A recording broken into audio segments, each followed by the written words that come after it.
watching WCCB News Now. I'm Chief Meteorologist Nicole Madden. Today is Friday, May 31st, and here's what you need to know weather-wise. Well, tomorrow, June 1st, marks the official start of the 2024 Atlantic hurricane season, and forecasts are on trend that it will be one of the most active seasons on record. And there's a reason for it. Right now, we are in an El Nino, and we are trending towards a more neutral period here before things ramp up mid to late summer into a La Nina. Now, what does that mean for us? Well, that means that there is going to be decreased wind shear. Wind shear is a change of wind and speed, or change of direction and speed through the different layers of the atmosphere. That means when it's high that it's bad for severe weather, as in storms will develop. But in terms of your tropical development, it cuts off the tops of those intense storms and causes them to weaken, if not fall apart altogether. If we have decreased wind shear, though, those storms are able to develop and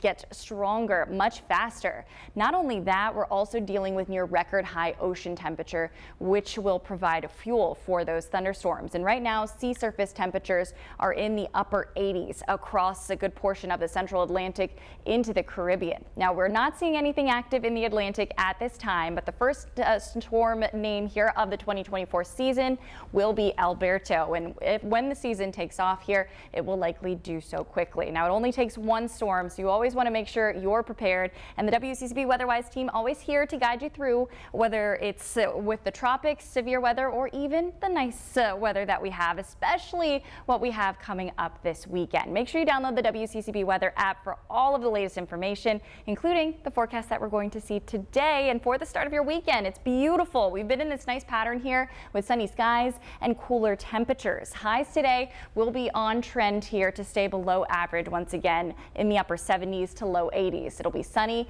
and dry through the evening. Clear skies with temperatures falling back into the 40s and 50s. One of the coolest temperatures we've seen in a few weeks. So starting off your Saturday morning nice and crisp, but by Saturday afternoon, those temperatures will be warming up, and we do have some changes coming. Although if you are heading out to the concert tomorrow night at Bank of America Stadium, conditions will remain nice. By Sunday, we got some storms rolling in, humidity increasing into the next week. So make sure you are staying weather-wise. Rachel, over to you. Thank you, Nicole. Closing arguments are scheduled for this morning in the Charlotte trial for Christopher Palmer.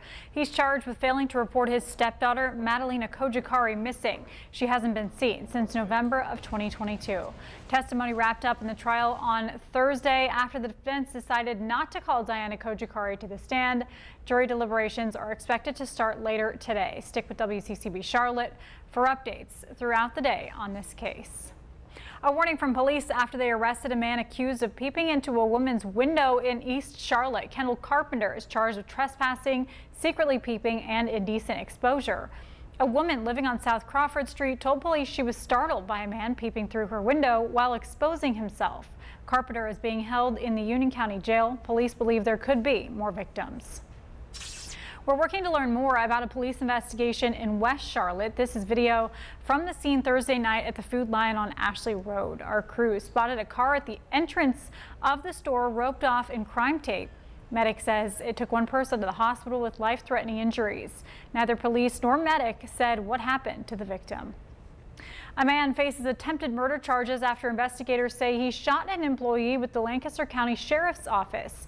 The shooting happened around 8 Wednesday night on North Matson Street in Kershaw. Police say Tyrone Guilford shot Public Information Officer Doug Barfield following an argument with a separate person. According to reports, Guilford chased the person he was arguing with and started shooting at the same time Barfield was driving down the street. 2 rounds went through the windshield of Barfield's car and ended up hitting him in the arm. Barfield is a former solicitor.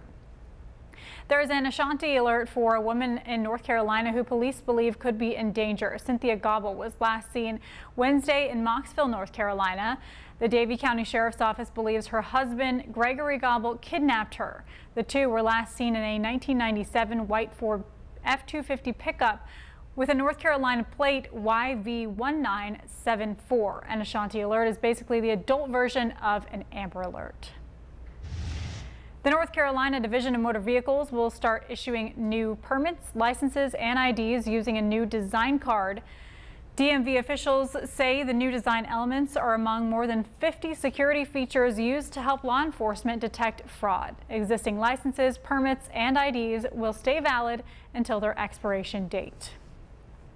Weeks after severe storms tore through Gaston County, leaving a trail of damage, the Belmont Drive-In is set to reopen. The owners closed the drive-in after storms earlier this month severely damaged that property. In a social media post, the owners say it will reopen next weekend on June 7th and 8th. The first feature will be The Lion King, followed by The Mummy. Gates open at 6 and admission is $25 per car. The owners are reminding everyone that this site is cash only. Remember, you can watch WCCB News Now and all of our newscasts on your favorite streaming services like Roku, Fire TV, and Apple TV. We hope you have a great Friday and a wonderful weekend. Great weather today, so definitely get outside if you can. We'll see you on Monday.